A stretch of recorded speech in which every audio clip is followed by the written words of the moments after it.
ఎన్టీఆర్ జిల్లా జగ్గయ్యపేట నియోజకవర్గం పెనుగంచిబ్రోలులోని శ్రీ గోపయ్య సమేత తిరుపతమ్మ ఆలయ నూతన పాలకవర్గ బాధ్యతలు స్వీకరించింది.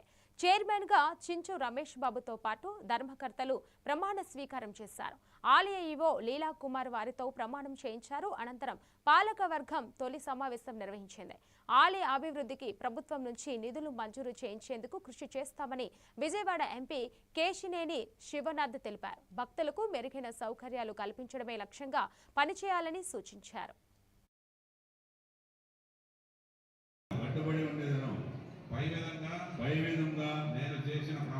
నేను చేసిన ప్రమాణం సత్యమని అంగీకరించి దీనికి సాక్ష్యంగా ఈ పత్రంపై సంతకం చేయించున్నాను.